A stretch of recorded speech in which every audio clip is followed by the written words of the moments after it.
ESPN.com. The construction on I-75 through downtown nearing completion.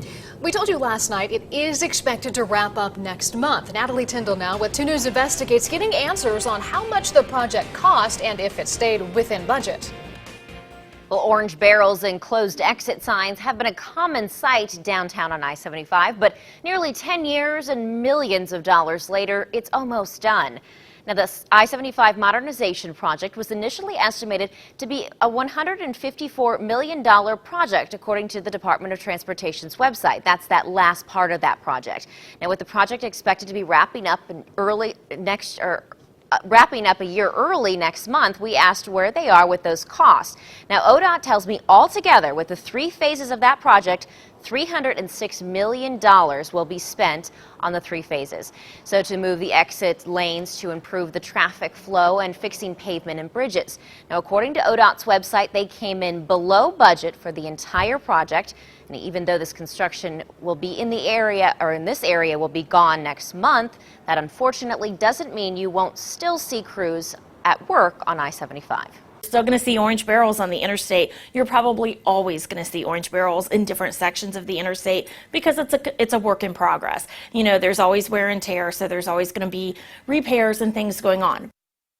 Now, ODOT tells me next on their list is to continue to work on the ramps to US 35 from I-75. A spokesperson tells me those projects usually last about 2 years each. Natalie Tyndall, 2 News, working for you. New information tonight on a shooting in Springfield that sent 2 teenagers to the hospital. A 19-year-old man and a 13-year-old girl were shot in the legs at a home on South Burnett Road Thursday night. They are still in the hospital. Today, Springfield police returned to the neighborhood to look for evidence. And the police chief says the teens were targeted, and they're asking for some tips from the public.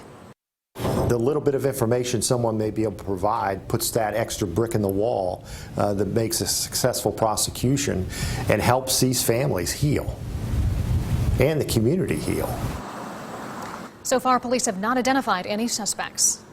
And we're staying on top of the case of that man accused in a triple homicide in Dayton last week. The Montgomery County Prosecutor's Office confirms that Mohammed Shabazz Ali's case will go before a grand jury. He pleaded not guilty to 28 counts, including 10 murder charges, in court last week. The 61-year-old is accused of killing Michael Cox, Tammy Cox, and Jasper Taylor on Oxford Avenue. He's still being held in the Montgomery County Jail on a $1 million bond. We've also been asking questions about the gun used in that triple homicide. 2 News has confirmed that Ali is a convicted felon, which means legally he should not be in possession of a gun. We asked Dayton police how Ali was able to obtain it. They tell us they're trying to trace it and that they, quote, may be able to find at least its initial point of sale. Well, in weather now, some action on Live Doppler 2 HD. It was kind of to the northwest, now moving to the northeast. And it may be more widespread tomorrow. Chief Meteorologist Brian Davis tracking the rain chances for your weekend and a first look at your Storm Team 2 forecast. Yeah, Mark, Katie, a much better chance everybody sees some rain tomorrow afternoon, tomorrow evening, tomorrow night as a cold front swings through. Right now, we're tracking one little small line of storms, just mostly rain here, but a few lightning strikes coming out of southeastern Logan County, now extending from the northeast corner of Champaign County down to just north of Urbana. So this will be dropping through Grimesfield, heading on down to Urbana here very shortly. Otherwise, just some light sprinkles now out into western Miami County, eastern Darke County, and a couple of isolated showers trying to get going up around Montgomery and also Greene counties. Earlier we saw some heavy rain up in Mercer and also northern sections of Darke County, and because of that those counties are now under a flood advisory until 7:15, so watch out for the potential for some high water in those locations. No threat of severe weather this evening, but late Saturday afternoon, Saturday evening, and into Saturday night could be an isolated strong wind gust or severe wind gust, so a low risk, about a 5% chance of severe, but nice weather's heading our way. Details coming up in the Storm Team 2 forecast. Happening now, an annual tradition, move-in day at the University of Dayton. More than 1,800 freshmen moving onto campus this weekend at UD. It's also the first move-in weekend for the university's new president, Eric Spina. 2 News reporter Jordan Bowen is live at UD with what to expect.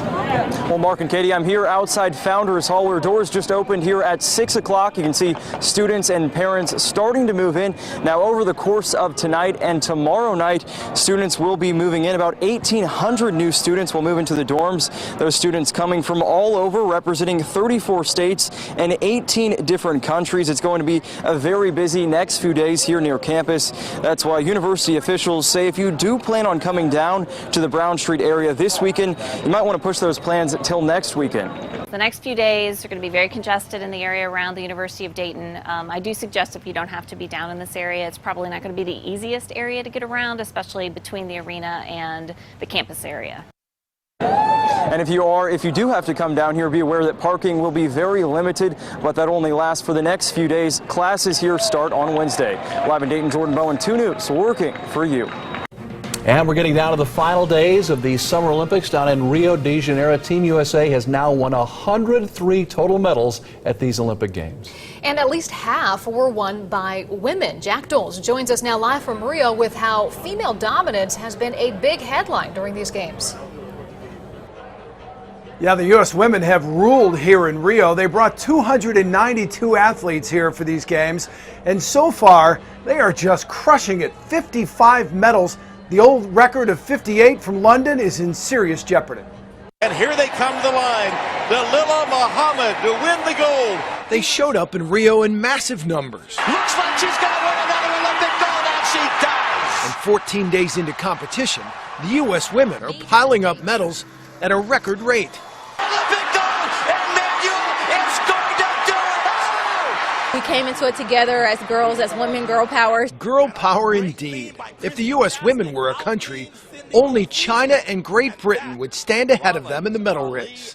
I mean, I think it's like rising tide lifts all boats. There's so many amazing women. They haven't just won in Rio. They've made history. 10 seconds from the gold medal. And Kayla Harrison wins gold again. Kayla Harrison, the first U.S. athlete to win 2 judo golds. Simone Manuel, the first black female swimmer to win gold. And Helen Maroulis. Going to dance her way into history for the United States. She's the first American woman to win a gold in wrestling. Their success is no accident. Having that support and that backing is huge. I feel like we're just all coming together at a very good time, and we're feeding off of each other's vibes. It's a great time to be a woman in America right now. Not only do we, have kids, take care of the household, but now we're the head. We're some heads of household. We're getting things done. So we're just taking over, and it feels good to be a part of that. And you saw a little video of Claressa Shields at the end there. She won her semifinal fight today. So on Sunday, she'll fight to become the first American boxer, male or female, to win 2 Olympic golds. U.S. women are dominating the headlines here for Team USA. Live in Rio, I'm Jack Doles. Back to you. All right, Jack, appreciate it. Thank you much.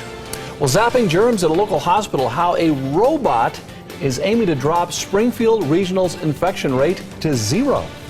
Plus, super lice, nearly in every state, including Ohio. So we're asking what you can do to treat them.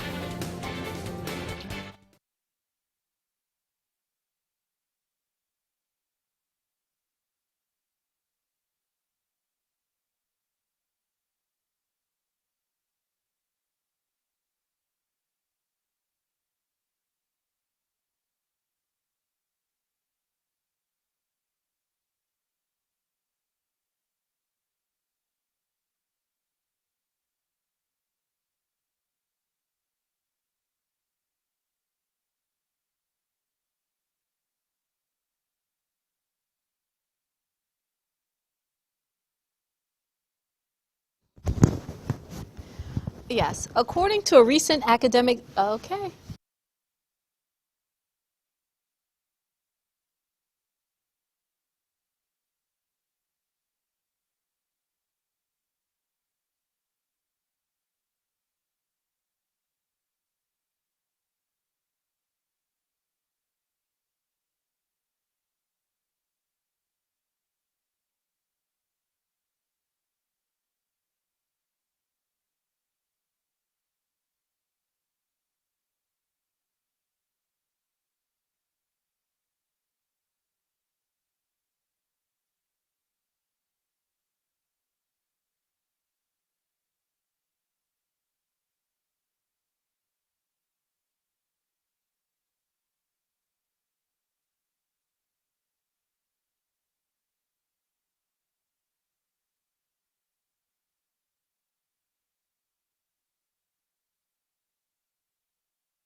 Sauk City down to Kings Island scheduled to reopen tomorrow after closing today due to potential water quality issues. Park officials say there's no actual indication their water is contaminated, but they're taking this as a cautionary measure. Now, 2 News asked, but officials would not say whether the closure is linked to crypto, which we told you about yesterday, that germ-causing diarrhea that's been reported at Columbus area water parks. So again, Sauk City reopens tomorrow.